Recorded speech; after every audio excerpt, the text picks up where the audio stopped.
அண்ணனப்ப எந்திரிப்பான் திண்ணையப்ப காலியாகும் அப்படின்னு சொல்ற மாதிரி அண்ணன் எந்திரிக்கவே வேண்டாம், நாங்க திண்ணையோட தூக்கிட்டு போறோம் அப்படின்னு சொல்றாங்க வேலுமணி அவர்களும் சி.வி. சண்முகம் அவர்களும். அதிமுக தலைமை இரட்டை இலை சின்னம் இபிஎஸ் அவர்கள் தான் இப்பொழுது. ஆனா வேலுமணி அவர்கள் ஒரு சில அதிக எம்எல்ஏக்கள் அவர்களுக்கு ஆதரவு தெரிவிக்கிறாங்க. அது மட்டும் இல்லாம சி.வி. சண்முகம் வேற தனியா. இப்படி ஒரு சில குழுக்கள் பிரியறது இது முதல் முறை இல்ல அதிமுகல. நம்ம ஆல்ரெடி நம்ம வீடியோல நிறைய டைம் சொல்லியிருக்கிறோம். அதற்கு முன்னாடி மறக்காம லைக் அண்ட் சப்ஸ்கிரைப் பண்ணிட்டு பாருங்க. பிஜேபி எந்த எலெக்ஷன்லாம் கூட சேர்ந்து ஒரு கட்சி கூட கூட்டணி அமைச்சிருக்கதோ அந்த எலெக்ஷன் முடிஞ்சு அந்த கட்சியில பல பிரச்சனைகள் வந்திருக்கு, தலைவர்கள் மாறி இருக்கிறாங்க, ஏதோ ஒரு சிக்கல்கள் நடந்திருக்குது. எடுத்துக்காட்டு பீகார் எலெக்ஷன் முடிஞ்சு அந்த கூட்டணி வச்ச கட்சி அந்த தலைவர் மாறி ஒரு சில பிரச்சனைகள் நடந்துச்சு, மக்கள் கூட போராட்டங்கள் கையில எடுத்தாங்க அப்படின்னு கூட சொல்லலாம். இப்படி இருக்கும் பொழுது ஓபிஎஸ் விசஸ் இபிஎஸ் நடந்துச்சு, அதிமுகவுக்கு எந்த சேதாரமும் நடக்கல. OPS versus EPS versus Sasikala நடந்துச்சு, ஒரு ப்ராப்ளமும் நடக்கல. அதே மாதிரி OPS versus EPS versus Sasikala versus TTV Dhinakaran versus இப்படி பல பிரச்சனைகள் நடந்துச்சோ ஒண்ணுமே நடக்கல. ஆனா செங்கோட்டையன் அவர்கள் டெல்லி போயிட்டு வந்தாங்க, அதுக்கப்புறம் நடந்தது வருது பிரச்சனை. 2000 நிர்வாகிகளுக்கு மேல பிரிஞ்சதாகட்டும், எல்லாம் பண்ணானதாகட்டும், கடைசியில் அவரே போய் டிவிகே கூட்டணியில சேர்ந்ததாகட்டும், இப்படி எல்லாமே குளறுபடிகள் தான். இப்படி நடந்ததுக்கு அப்புறம் அதிமுக வலுவான கூட்டணியோடு தகுந்த ஒரு எலெக்ஷன் அணுகும் பொழுது வெற்றி குமியும் அப்படின்னு பார்க்கும் பொழுது பிஜேபி தான் தோல்விக்கு காரணம் ஓப்பனா சொல்லலாம். வெறும் ஒரே தொகுதியில தான் ஜெயிச்சுக்கிறாங்க, அவ்வளவு கூட்டணி சேர்ந்து. இப்படி இருக்கும் பொழுது கடைசியில இத்தனை குழுக்களை பிரிஞ்சுக்கிறதுக்கு கூட இபிஎஸ் அவர்கள் காரணமோ, ஓபிஎஸ் அவர்கள் காரணமோ, சசிகலா அவர்கள் காரணமோ, டிடிவி தினகரன் அவர்கள் காரணமோ, செங்கோட்டையன் அவர்கள் காரணமோ யாரையும் சொல்ல முடியாது. நான் என்னோட பாயிண்ட் ஆஃப் வியூல பிஜேபியை சொல்றேன். இப்படி இருக்கும் பொழுது டிவிகேவுக்கு ஆதரவு கொடுத்துக்கிறது இப்போ எல்லாத்துக்கும் தெரியும், திமுக கூட்டணியில் இருக்கிற பிசிகே கட்சி, சிபிஐ, சிபிஎம் இது மாதிரி கட்சிகள் தான். அதனால இவர்கள்லாம் ஒருவேளை ஆதரவு எடுத்துட்டாங்க அப்படின்னா அவர்களுக்கு ஆதரவு எங்கிருந்து வரும்? அதற்காக அதிமுகவை கூப்பிட்டு பார்த்தாங்க, இபிஎஸ் அவர்கள் கூட்டணி சேர மாட்டேன் அப்படின்னு சொல்லிட்டாங்க. சேர்ந்தாலும் அவர்கள் துணை முதலமைச்சரோ கேட்கறாங்க. இதுதான் பிரச்சனை, ஆல்ரெடி நம்ம பேசிட்டு இருக்கிறோம்.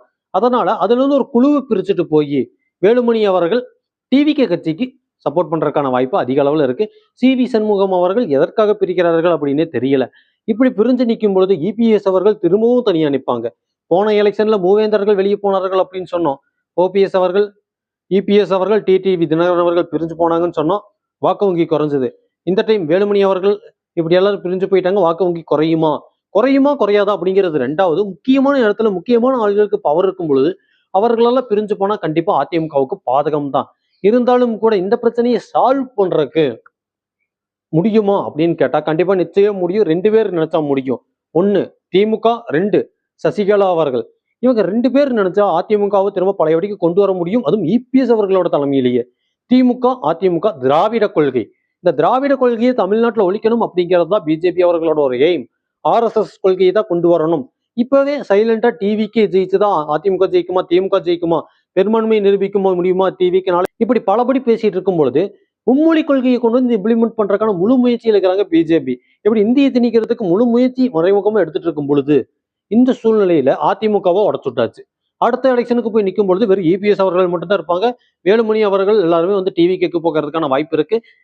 தமிழ்நாட்டுல திராவிடத்தை ஒழிக்கணும் அப்படிங்கிறத மட்டுமே மையமா வச்சிருக்கும் பொழுது இதை சால்வ் பண்றதுக்கு ஒண்ணு திமுக ஆல்ரெடி நம்ம சொல்லிட்டோம். 2வது சசிகலா அவர்கள். என்னதான் அதிமுக சசிகலா அவர்கள் தலைமைக்காக போராடினவர்கள், இபிஎஸ் அவர்களை எதிர்த்தவர்கள், ஓபிஎஸ் அவர்களுக்கு வாய்ப்பு கொடுத்தவர்கள், இல்லை எத்தனை கருத்துக்கள் நம்ம சொல்லலாம், ஜெயிலுக்கு போயிட்டு வந்தவங்க எத்தனையும் சொல்லலாம். இருந்தாலும் சசிகலா அவர்கள் ஜெயலலிதா அவர்கள் கூடயே இருந்து பல வருஷமா அரசியல ஊறி போனவர்கள் எந்த பிரச்சனையும் எப்படி ஹேண்டில் பண்ணணும் அப்படிங்கிறது தெரியும். செங்கோட்டையன் அவர்கள் ஒரே டைம் தான் டெல்லி போயிட்டு வந்தாங்க. வந்த உடனே டிவிகேல போய் ஜாயின் பண்ணாங்க. எலெக்ஷன் முடிஞ்சது, ஜெயிச்சு இப்படி வந்தாங்க. இப்போ ஏடிஎம்கேல இருந்து நிறைய நிர்வாகிகளை கூப்பிட்டு போயாச்சு, நிறைய எம்எல்ஏக்களை கூப்பிட்டு போயாச்சு. இது எல்லாமே இப்போ அவங்களுக்கு ஆதரவு பண்ண போறாங்க. இப்ப டிவிக்கு 5 வருஷம் ஆட்சி பண்ணட்டும், அது எந்த ஒரு சந்தேகமே வேண்டாம். அவர்கள் பண்ணட்டும், நல்லாட்சி கொடுக்கட்டும், மக்கள் ஆட்சி மாற்றம் எதிர்பார்த்தாங்க, நடக்கட்டும்.